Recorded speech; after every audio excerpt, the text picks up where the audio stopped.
SCP-5024, The Wandering Library. Object Class: Neutralized, formerly Keter. Special Containment Procedures. Due to the extra-dimensional location of SCP-5024 and the temporary nature of its access points, physical containment is not possible. All efforts are to instead be focused on discovering a consistent method of entering SCP-5024, as well as preventing potential victims from accessing one of its temporary entrances. As part of these preliminary containment procedures, Mobile Task Force SAMPI-6, imaginary numbers, are authorized to work alongside pre-approved members of Group of Interest Alpha 19, the Serpent's Hand. These procedures are awaiting update following neutralization. Description: SCP-5024 is an extra-dimensional infovorous entity which targets members of the thaumatological community. Due to being located outside of standard existential paradigm, SCP-5024 can only be accessed specifically through Rosen Fortune bridges, referred to by those who use them frequently as ways, that it specifically hijacks. Ordinarily, these Rosen Fortune bridges transport the user to a range of different locations following the execution of a certain set of actions, but once a hijacked bridge is activated, the user is taken immediately to the interior of SCP-5024. No pattern has yet been discerned as to which bridges are hijacked at any given time, and the length of time a bridge is hijacked seems to be, similarly, random. Physically, SCP-5024 is an abandoned building of uncertain size, primarily composed of stone and wood. The interior of SCP-5024 superficially resembles an enormous library. However, all shelves present are empty, and any books recovered have been found to be full of blank pages. No exterior to the building has yet been identified, as all windows present have only shown a black void outside, even when other parts of SCP-5024 should, logically, be visible. SCP-5024 cannot be exited using the bridge that the victim took to get there, but other methods of instantaneous transportation have proven effective. Extended exposure to the interior of SCP-5024 will result in gradual information digestion. This will begin with the loss of surface details, such as the name of the victim and recent memories, but gradually progress until impossible for the victim to be identified as extant by others or themselves. It is presumed that this is followed by death from thirst or starvation, as the victim no longer possesses the knowledge necessary to eat or drink. However, this cannot be confirmed. While ordinarily, information loss as the result of this process will only affect the direct victim, this is not the case if said victim either possesses or is a primary source of another piece of information of greater nutritional value. See A.A. Guilford's In the Belly of the Thought Eater for more information. In these cases, SCP-5024 will use the victim as a direct link to said piece of information, which is erased from all records following consumption, including human memory. Note that while all records of information consumed in this way are erased, all other forms of information will still remain, confirming that no actual changes to prior events take place. As the nature of SCP-5024 means that it exclusively targets the users of Rosen Fortune bridges, the Foundation was unaware of its existence until members of Group of Interest Alpha 19, the Serpent's Hand, reached out and provided documentation of its existence alongside a request for assistance. Addendum 5024-1 Archived Documentation. The following is an excerpt from a letter believed to have been sent by the original creator of SCP-5024, French occultist Charles Dupuy to an as of yet unidentified individual. It is believed that at some point all information pertaining to Charles Dupuy was consumed by SCP-5024. However, the records sent to the Foundation survived due to their storage in an anti-dimensional archive.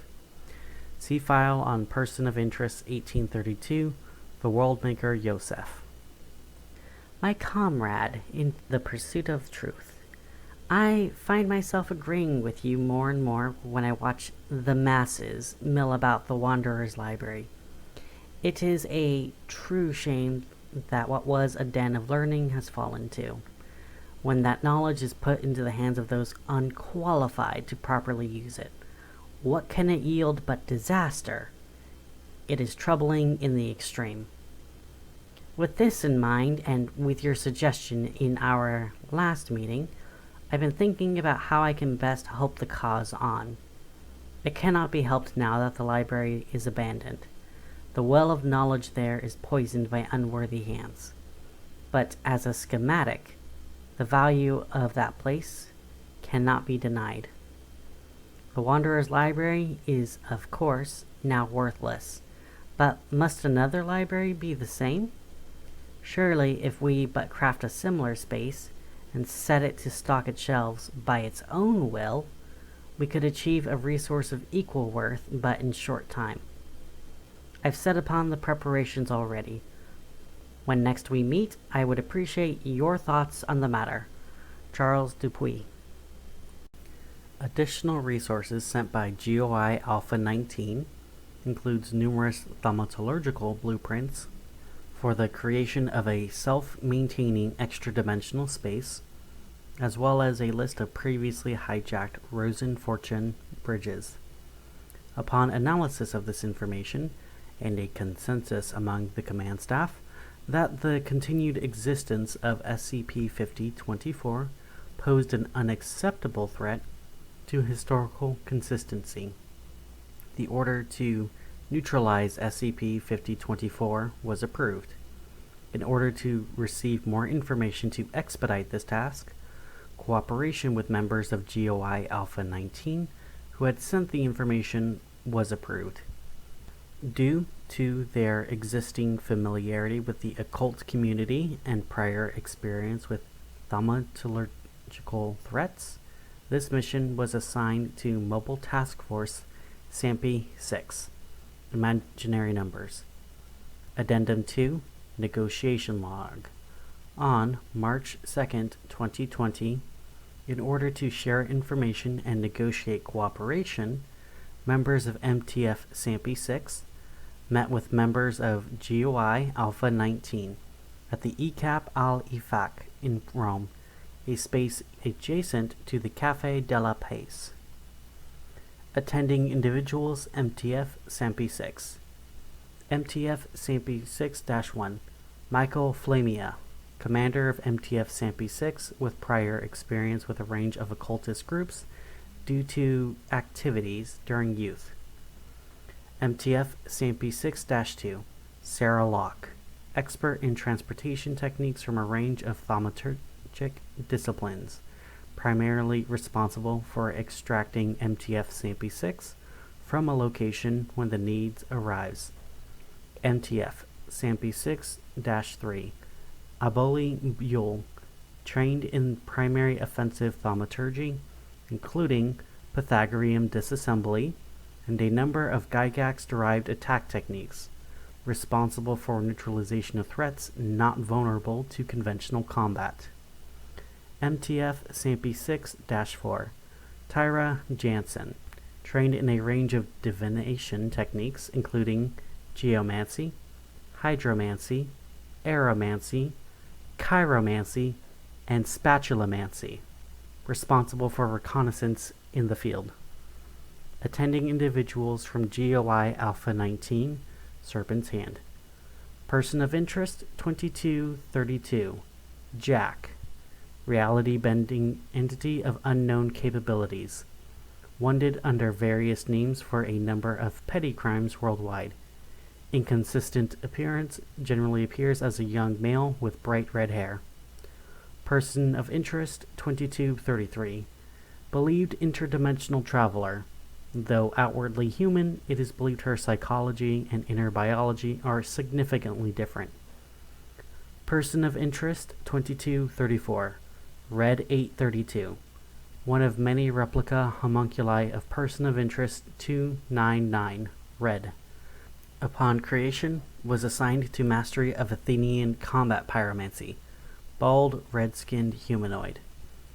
Person of interest 2235. Joe Smith. Amateur thaumaturgist who is believed to have initially wandered through a Rosen fortune bridge by accident.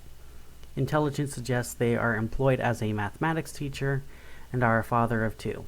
Middle-aged man with glasses and a mustache. Begin log. All parties present take their seats. Flamia. It's a nice place you have here. Jack. Isn't it just? Latin does her work well. Flamia. I imagine you don't have to wait in line here either. Jack. That is a benefit, yes. It's too bad we won't be able to come here anymore. Flamia. Why's that? Red 832. Because once we're done here, you jailers, derogatory term for Foundation personnel, will descend on this place like vultures. The bride.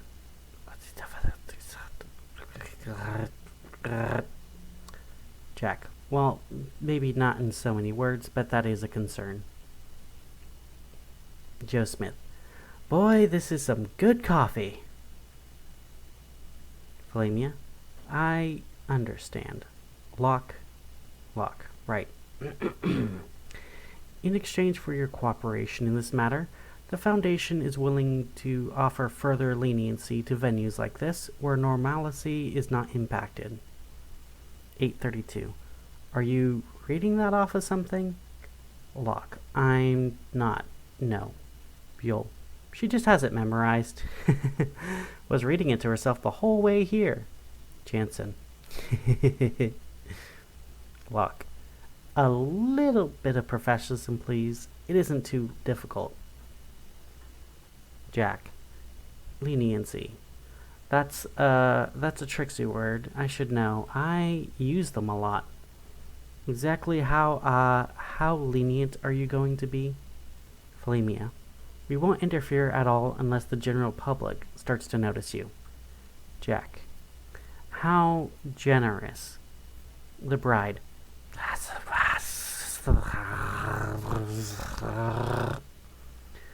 Jack. Yes, I'll ask. I'm afraid quite a few members of our little, well, I can't really call it an organization, are in your custody.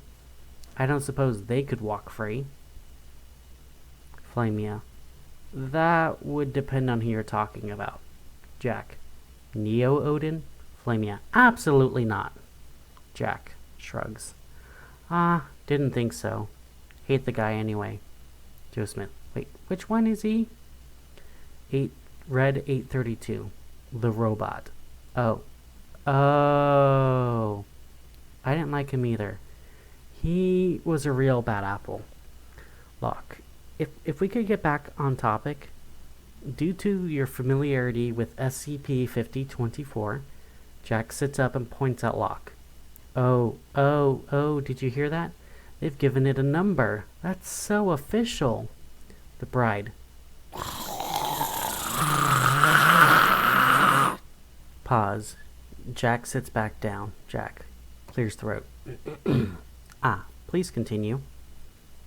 Locke.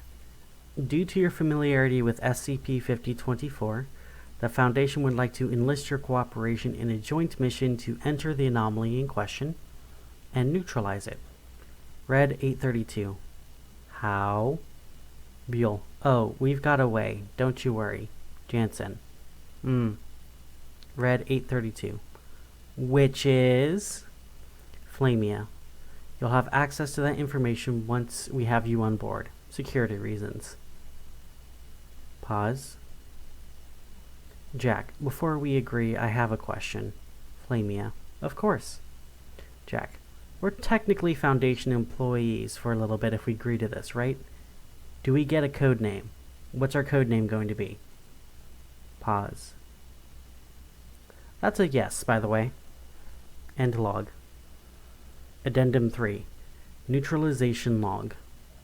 The following is a record of the actions taken by MTF SCP-6, imaginary numbers, and members of the group of interest Alpha 19 on February 27, 2020, in order to neutralize SCP-5024. Upon initial entry into SCP-5024, the group was equipped with the following assets. Layered informative defenses. These were created via the conversion of a significant amount of junk data, such as duplicate maintenance logs and minutes of non-vital meetings, into a conceptual barrier surrounding each member of MTF SCP-6. Similar defenses were created for the members of GOI Alpha 19. These were constructed on the premise that SCP-5024 would have to digest the massive amount of junk data before it could begin directly consuming information related to the individuals themselves. 10 pre-written disassembly theorems capable of reducing a human-sized threat to atoms. As these require the understanding of mathematical principles to use, these were put into the possession of MTF SCP-6-3. 8 magic word squares designed according to the Abrahamian discipline, inscribed with terms allowing for instantaneous transportation out of SCP-5024. 1 magic word square was placed into the possession of each member of MTF SCP-6 and the individuals from GOI Alpha 19. Materials allowing on-site divination by MTF SCP-6-4. Divination prior to the mission indicated an acceptable chance of success. A sealed container holding a toxophrase created through precise manipulation of existing terms. Consumption of the toxophrase by SCP-5024 would result in a negative reaction that would destabilize it and cause its metaphysical collapse. Entry into SCP-5024 was performed through the application of Morris dancing at the entrance of the Rosen Fortune Bridge. Begin log. All individuals present are transported to a large room in SCP-5024. The room represents the main hall of a library, save for the lack of any books on the shelves. The only source of light is from the lamps present on each of the 4 large tables in the room. Jack takes a step into the room, swinging his arms and laughing. Jack: I have to say, you guys have some moves. Flamia: sound off. Locke: Roger, sir. Buell: Roger. Jansen: Joe Smith: should I be doing that? Red 832: if you want to, I suppose. The Bride: Mobile Task Force SCP-6 fan out throughout the room, pointing their weapons in front of them. Flamia: Jack? Jack: yes, my liege. Flamia: we need to apply the toxophrase right at the heart of this thing to make sure it circulates. The information it's eating from our defenses, can you tell where it's going? Jack: well, I'm a man of stories myself, so it shouldn't be too difficult. He licks his finger and holds it up in the air. That away. He points out into an adjoining hallway. Flamia: right. Move in. The group moves into the hallway with Flamia and Locke at the front and Buell and Jansen at the back.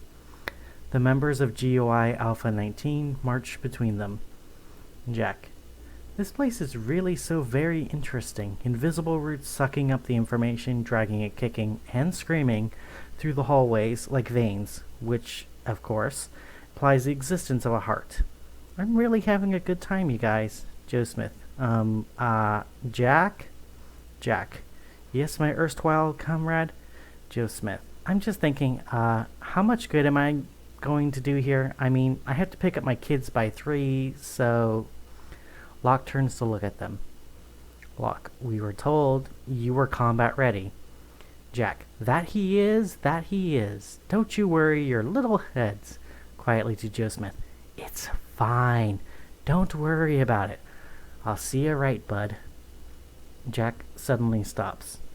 Jack, something's coming. The group suddenly stops, and the members of MTF Senpai 6 aim their weapons in the direction Jack is looking. Around the corner, something can be heard dragging itself across the floor. Buell, this place was empty every other time we got somebody in. Every single time. Jack, you weren't trying to kill it every other time.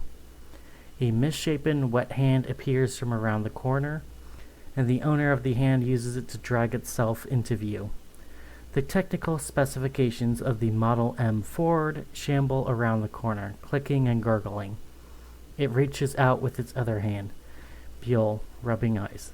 The hell am I looking at? Red 832. Lumps of loose information. This place is smashing them together and sending them after us. Flamia. You're looking at the enemy, Buell. Eye straight. The technical specifications of the Model M Ford leap at the group, screaming.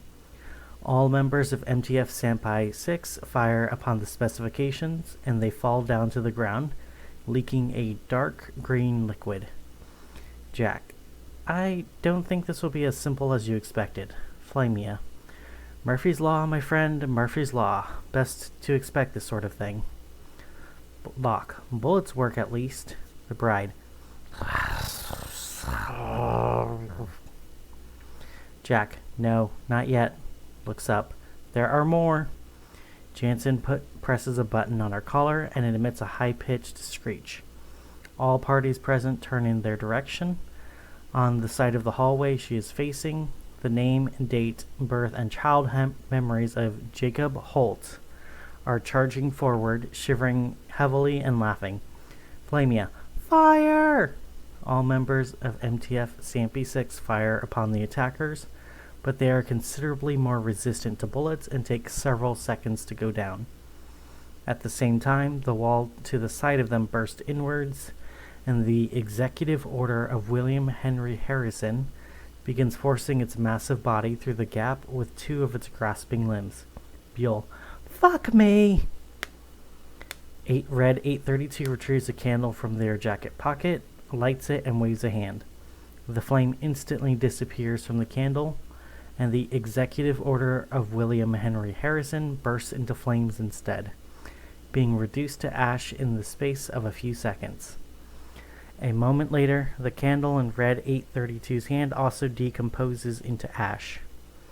Further enemies, at least 10, are visible entering the hallway behind the corpses of Jacob Holt's name, date of birth, and childhood memories. Flamia. They're going to keep coming so long as we're here, Jack. Lead the way. We need to kill this thing and get out of here as soon as possible. Jack. Roger, Roger! Jack begins moving down the opposite end of the hallway, with the rest of the group following after him. Buell and Jansen provide covering fire as the group moves. Steven Spielberg's E.T. 2, Nocturnal Fears, charges down the hallway towards Jack on two massive arms, roaring. Jack spits out what appears to be a seed of some description, and drops it into the ground. Immediately, a plant of considerable size bursts out of the ground, and its vines converge around ET2, gripping and crushing it. It falls to the ground, dead. Classic of Music and the Seventh Universe of the Prophet Hyrelius burst out from ET2's corpse. The Seventh Universe of the Prophet Hyrelius is easily dispatched via gunfire, but Classic of Music is covered in armored plates, which make it considerably more durable. Flamia. Locke, switch with Buell! Locke does so. As Buell moves up, he receives the theorem from his pack and begins reading from it as Classic of Music charges forward, raising its scythe-like arms. As Buell completes the theorem, Classic of Music pauses, and a second later is reduced to a fine mist. Buell. How long is this goddamn hallway? Jansen nods. Joe Smith. Ah, jeez, I don't feel so good. Locke. Everyone, just cover me for a second. As Locke begins setting up a holographic thaumaturgic circle, the group cover her. As Jack dispatches Love Labors 1 with an axe, which has suddenly appeared in his hands. A tendril resembling an eel lashes out from beneath the bride's veil and rips off one of the heads of the magic harp. A moment later, the circle appears around the group and a corresponding barrier is erected around its border. The various entities are unable to breach it and beat against it with their limbs. Locke, to Flamia. Forwards or backwards? Flamia. Forwards. Nothing has changed. Jack. I just really want to take a moment and let everyone know how much I am enjoying myself. Are you enjoying yourselves too? Joe Smith vomits. Locke places her hand in the center of the circle, and the area the barrier covers, including the section of floor they are standing on, begins surging down the hallway at extremely high speeds. Within the space of a few seconds, the barrier becomes opaque as a result of splattered fluids from the numerous entities it is colliding with. Locke. 2 more seconds. The movement stops, and a second later, the barrier disappears. The gathered fluid collapses onto the group. All present members of MTF SCP-6 wipe their visors clean. Numerous tendrils emerge from the bride's veil and lick the fluid off her clothing. Joe Smith vomits again. Red 832. That's foul. Jansen. Flamia. It was that or dying. Eyes up. The group are now in a large chamber with numerous other hallways terminating at various openings in the walls and ceiling.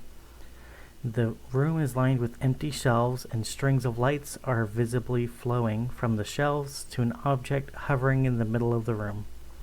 Jack. The information's clearer here. Strawberry flavored. The object in the center of the room resembles a massive human heart composed of wood and stone, with impressions of constantly changing words running along its surface. As the strings of lights enter the object through numerous holes along its surface, a loud chewing sound can be heard. Flamia. That's our target. Buell. Theorem, boss? Flamia. Bigger than a human, Buell. Not our first resort, at the very least. See if the toxophrase works first. The group steps towards the heart, which flails and screams in a deep human voice. Heart.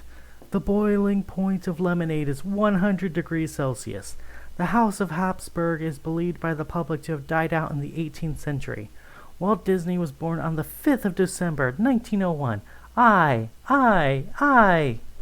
A gap opens in the ceiling, and the location of the lost army of Cambesius begins pouring through the hole, snarling with its multitude of heads and mouths.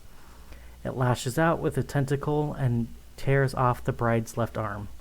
She does not visibly react, save for a slight rustling beneath her veil. The heart. I. The group fires on the location of the lost army of Cambesius as it fully enters the chamber, using one of its spindly pointed limbs. Red 832 assaults it with several bursts of blue flames using his candles, but the fires go out shortly after making contact with the enemy. In addition, Jack creates another plant in an attempt to force the enemy back in the hole, but it is of insufficient durability and is torn apart by the locations advanced. The heart. I. My kingdom, my home, my brain. Locke. We need to extract, sir. We are not equipped for this. Armored plating begins to cover the location of the lost army of Cambesius' hide, rendering gunfire ineffectual. It roars. Jack turns to Joe Smith. Joseph, I would absolutely love it if you'd show me that party trick again. Joe Smith. Well, geez, are you sure this is the time, bud? Jack bows theatrically. Absolutely. Take it away, my friend. As the enemy fully enters the chamber, it falls down to the ground and takes a defensive position in front of the heart. Joe Smith takes a step forward, retrieving a crumpled piece of paper from his pocket and smoothing it over. Joe Smith. Now, if I remember the words right, I'm supposed to say, the enemy lunges towards him. Joe Smith. Reichsmayanith. a confirmed Solomon-class summoning incantation.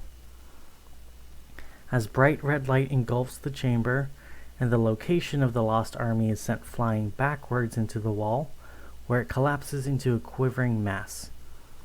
An entity which is simultaneously a swarm of human-faced locusts and a fully nude headless human male of abnormal size.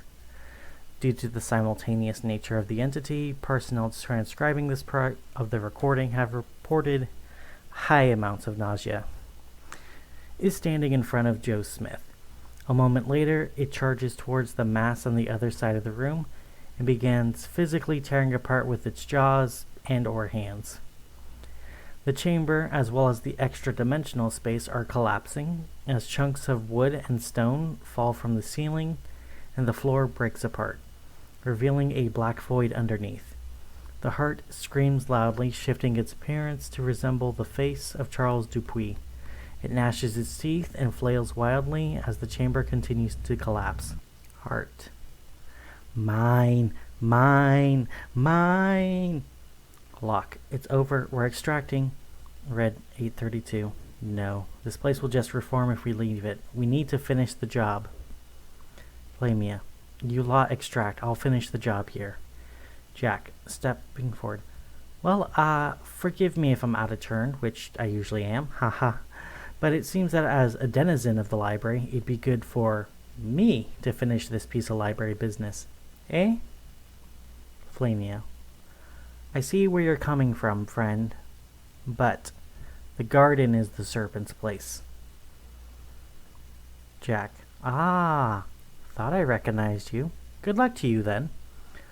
All members of MTF SAMPy 6, save for Flamia, and all members of GUI Alpha 19, evacuate through the use of magic ward squares. Jansen lingers for a moment prior to evacuating. Heart. My kingdom! My brain, my will, mine!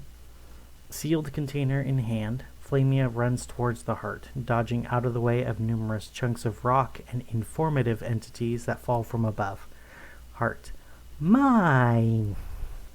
He rolls out of the way of a strike from the heart's tongue and leaps over a growing hole in the floor.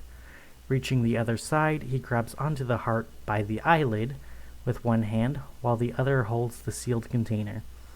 The heart screeches in pains. Thieves! Commoners! Parasites! Flamia. Oi! The heart pauses its rantings and pupils to stare directly at Flamia. The sealed container opens.